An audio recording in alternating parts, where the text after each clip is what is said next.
guys, and welcome back to my channel. If you're new here, hi, thank you for dropping by, and if you are returning, thank you for coming back.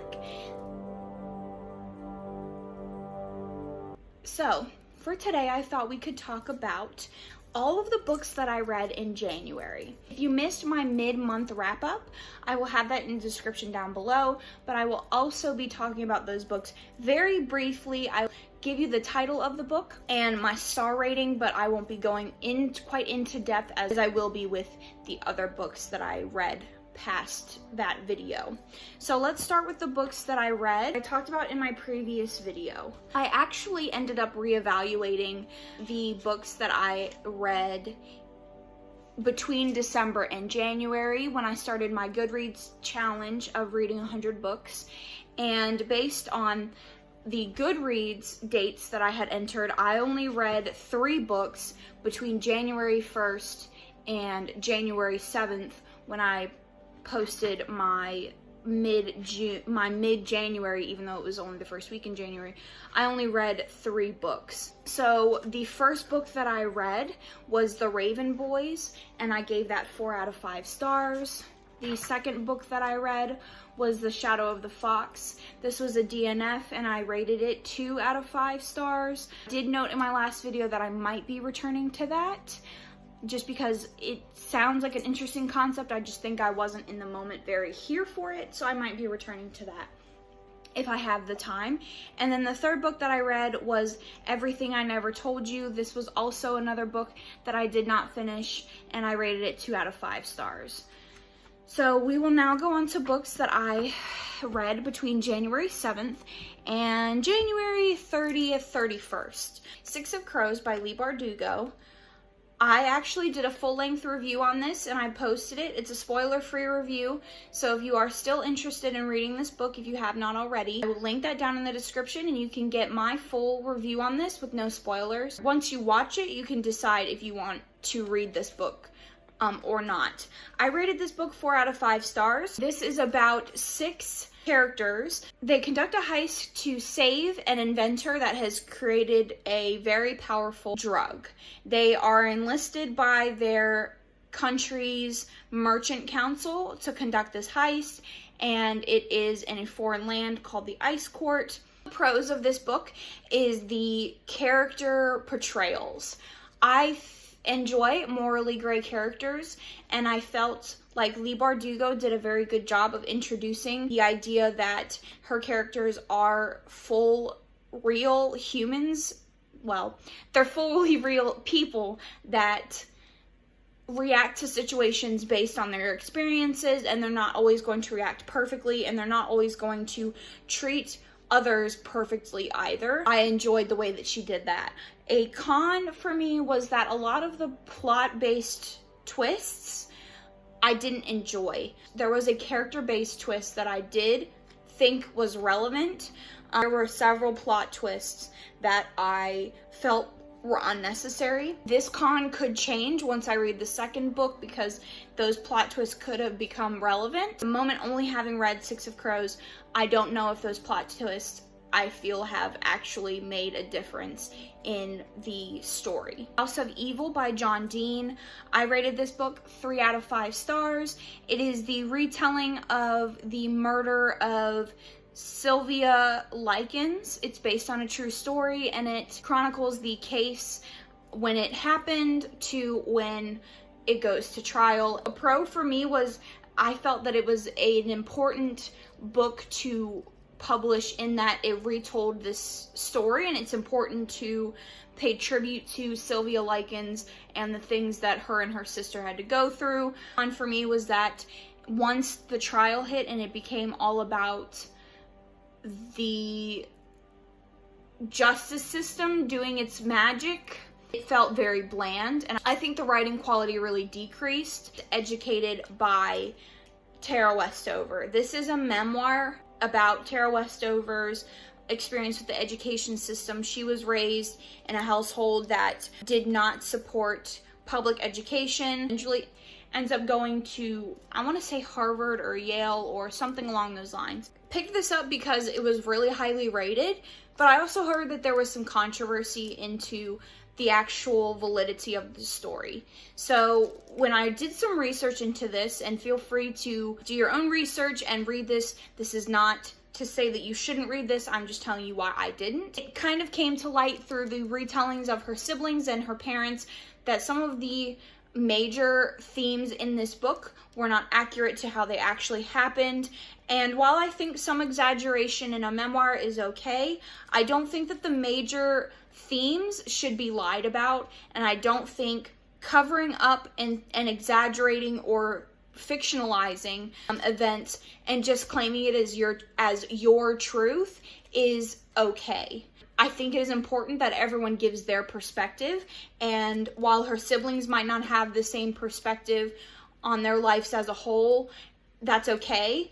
I don't think that her lying completely is acceptable, and I didn't want to invest my time into a book that I felt wasn't genuine. Now, if you want to write about your life and you want to exaggerate and you want to fictionalize, then put this as a fiction book. Say that it's based on true events. Don't try to portray it as if it is the 100% truth when it really isn't. So, even though I did not read this book, wanted to talk about my feelings on this book because I battled with my decision to read this for quite a while, and I eventually did not.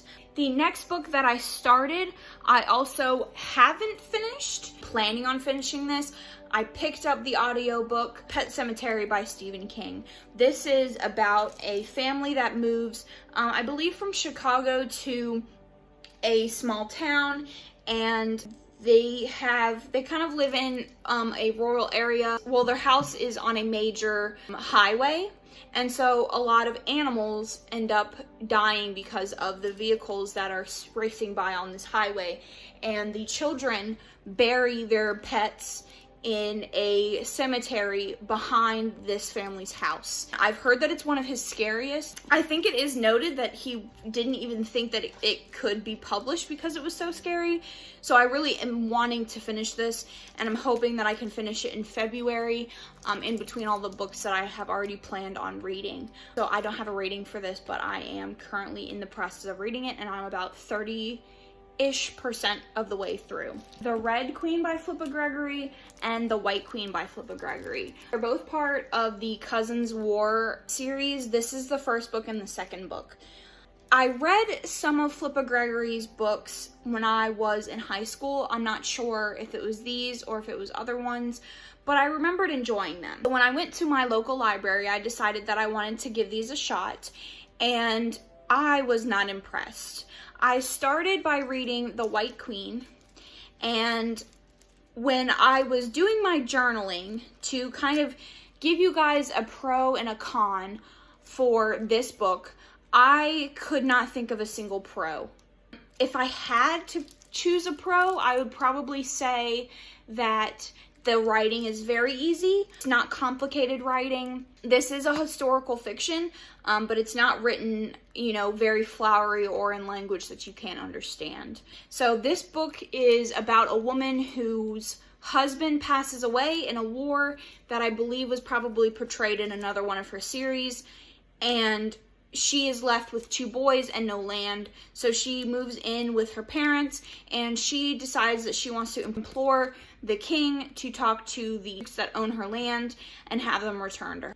The king eventually ends up falling in love with her, and get married, and she becomes the queen. And yeah. So my pro for this, like I said, was probably the easy writing, but I actually have a lot of cons because I want to be transparent about my feelings about whether you should read this book. So I actually have 4 cons for this. I try to keep everyone just to 1 con, but I really want to be very clear about how I feel about this book. In the very beginning of this book, the king attempts to sexually assault our main character, and she's very clear. There is no question. She says, no, I don't want what you're doing to me. Please get off. And he eventually does. He doesn't end up her. He acts very put off, and she ends up apologizing to him. So that was my first con. My second con is that after this assault happens, he leaves, and she has this very surface level, I'm a badass, I can overcome this moment.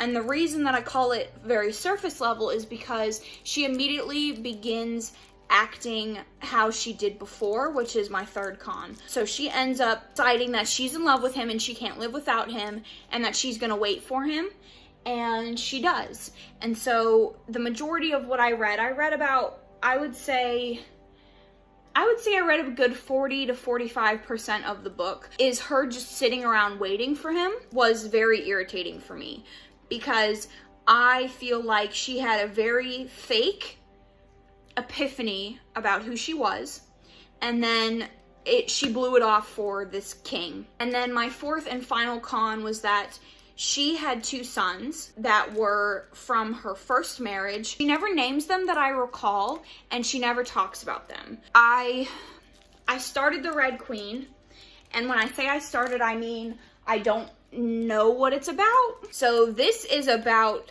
a woman who thinks that she should be the queen. Her family was overthrown by the king of the first book, the White Queen, and she thinks that she is the rightful queen, and this is her trials and tribulations, I guess. I started this. I didn't really get much through it. I was very put off by the first book in the series, and I was not interested in reading any more of this, so I did not. Cinder by Marissa Meyer. I gave this book 2 out of 5 stars. I got 75% of the way into this book, and I didn't finish it, which 75% of the way is very far for me. Usually I'm pretty good about saying, I don't want to read this book, I give up. But I really wanted to give this a chance. It is about a girl in Beijing who is half cyborg, and she lives with her wicked stepmother and her wicked stepsisters. So it's a Cinderella retelling. And while that is not objectively bad, I was not enjoying it. My con for this is I felt as if Marissa Meyer threw a fake leg onto our main character and was like, okay, I'm good, I'm done, let's go. And then just wrote like 300 more pages. I will say my pro is that the world building was pretty good. So this was a retelling. I did think it was interesting. The cyborg aspect of it was interesting, and we're also introduced to a virus that is making people sick. It's kind of like a plague. So that was interesting to me. But as a whole, about 75% of it, which is I was not enjoying, so I decided to scrap it. Vicious by LJ Shin. I gave this book a 4 out of 5 stars. I'm not usually a very big romance person. However, I decided that I wanted to give romance, the genre itself, a shot. I have always really enjoyed romance in the context of it being part of the story. So I was like, you know what, let me give romance a shot. Let me find some books. And so I found this YouTuber named Chandler. I will link her channel down below.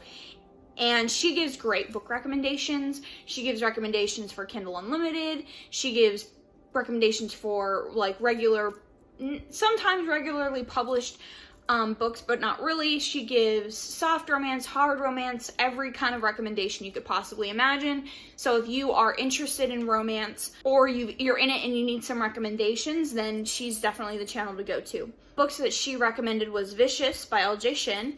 It is a bully romance about bully meaning he bullies her. It's an enemies to lovers trope. Bullied her when they were in high school. Her family was employed by his family. He thought that she had overheard a conversation about a secret in his life when he was a teenager. And so for that reason, he kind of bullied her and tried to push her out. and wanted her to leave.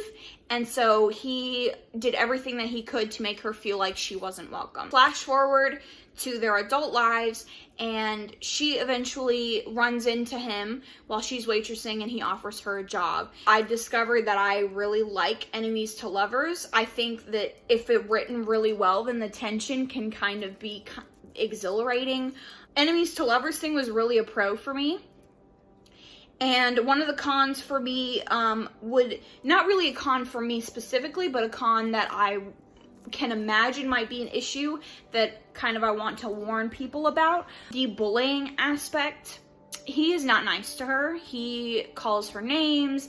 He tells her that if she doesn't leave, that he's going to ruin her whole life. He's going to make sure that her family gets fired. Something that you are not a fan of, then I would steer clear of this novel. Or I would personally recommend that if you get the chance, get the free trial of Audible, because the narrators, really the guy narrator for Vicious, just makes the experience so much more enjoyable.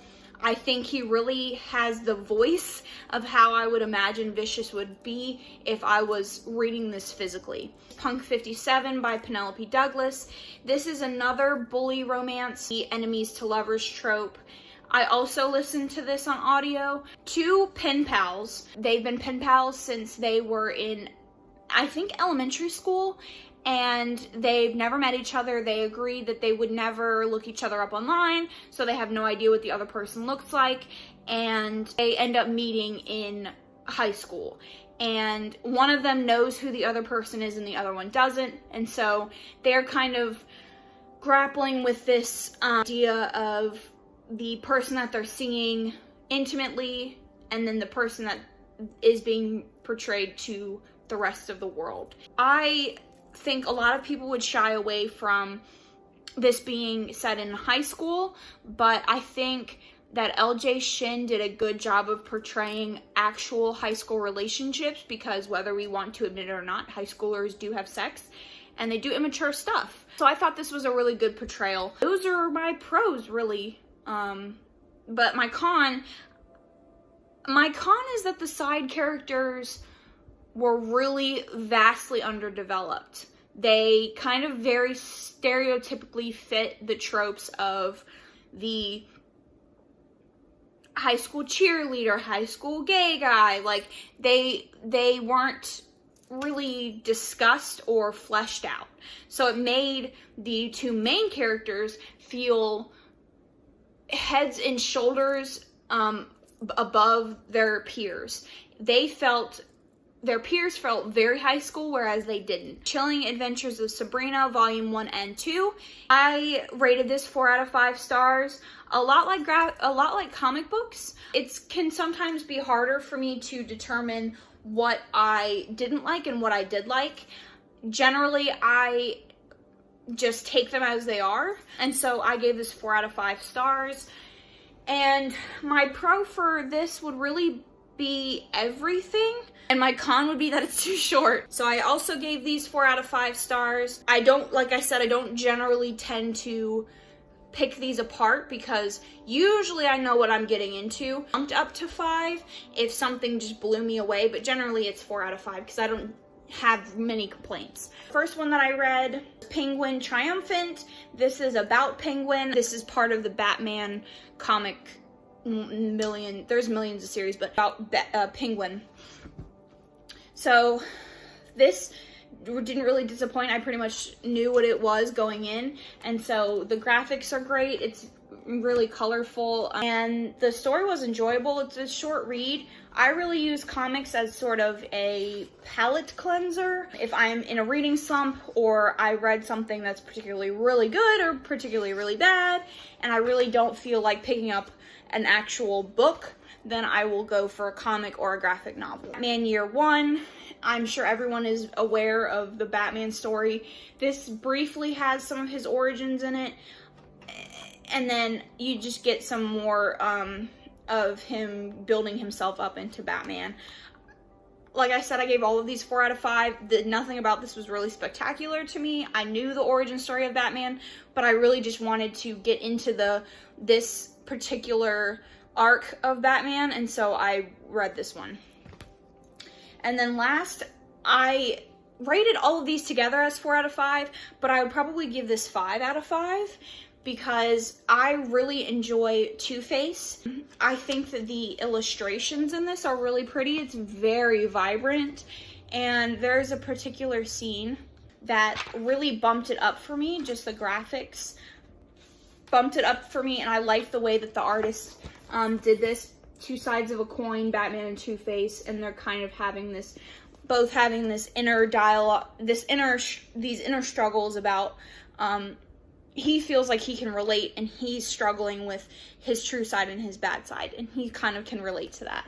So I bumped this up to a 5 out of 5 because the illustrations are just gorgeous. And then the last book that I read was 50 Shades of Grey by E.L. James. I rated this 1 out of 5 stars. I listened to the audiobook, which probably hurt me more than it helped. I hated everything about this book. I read this book because for the month of February, I'm only reading romance novels, and I wanted to read some very popular romance novels and then read some not so popular romance novels, compare them, and all of that. So I read 50 Shades, and it was all bad. I mean, I tried to do a pro list, and I couldn't, I just couldn't. I don't really have much to say. I wish I could be more detailed. I didn't like it. The writing was just bad. Like, bad. The characters were bad and freaking annoying. The sex scenes were gag-worthy. Yes. So that was the last book I read in January. I'll have a review coming for that, like a full-length, spoiler-free, even though this book has no plot and no spoilers. That will be coming out in the beginning of February. That is all of the books that I read in January, and I thought it was a pretty good month.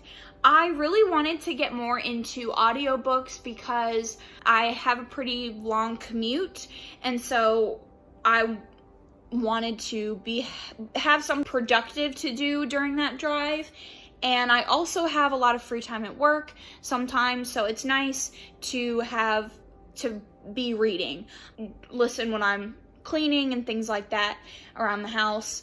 And so I wanted to pick up an audiobooks and see how I feel about them, and they've really helped me.